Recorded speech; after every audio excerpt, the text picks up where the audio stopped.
Log ಮಾಡೋಲ್ಲ ಈ ಸಲ. ಹಾಯ್ ಫ್ರೆಂಡ್ಸ್, ಈಗ ಯಾವುದೋ ಒಂದು ಫಾಲ್ಸಿಗೆ ಹೋಗ್ತಿದ್ದೀವಿ. ಎಷ್ಟು ನೀರು ಬರುತ್ತೆ ಅಂತ ನಮಗೂ ಗೊತ್ತಿಲ್ಲ.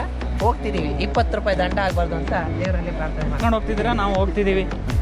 ನೋಡೋಣ ಅಲ್ಲಿ ಹೋಗಿ ಏನಾಗಿದೆ ಅನ್ಬೋದು. ಫಾಲ್ಸ್ ಬಗ್ಗೆ ನೋಡ್ಬೇಕು, ನೋಡ್ಕೊಂಡು ಹೇಳ್ತೀವಿ ಹೆಂಗಿದೆ. ಏನ್ರಿ ನೀವು ತುಂಬ ಆಳ ಇದೆ, ಆಳ ನೋಡದೆ ಗುಂಡಿ ಇಳಿಬೇಡಿ. ಅದ್ರ ಬಗ್ಗೆ ಏನ್ರಿ ಮೀಡಿಯಾ ಯಾವ್ದಂತಾನೆ ಗೊತ್ತಾಗ್ತದೆ. ನಿಮ್ಮ ಅಭಿಪ್ರಾಯ ಏನು ಹೇಳ್ತೀರಾ? ಅಭಿಪ್ರಾಯ ಇನ್ನೂವರೆಗೂ ಏನು ಫೀಲ್ ಆಗ್ತಾ ಇಲ್ಲ. ಯಾರು ಒಳ್ಳೆ ಹಕ್ಕಿಗಳು ಕಾಣ್ತಾ ಇಲ್ಲ. ಹುಡುಕ್ತಾರೆ, ಅರ್ಥ ಆಯ್ತು. ಜೊತೆ ಯಾರೂ ಇಲ್ಲ ಸಿಂಗಲ್ ಆಗಿ ಬಂದಿದ್ದೀವಿ.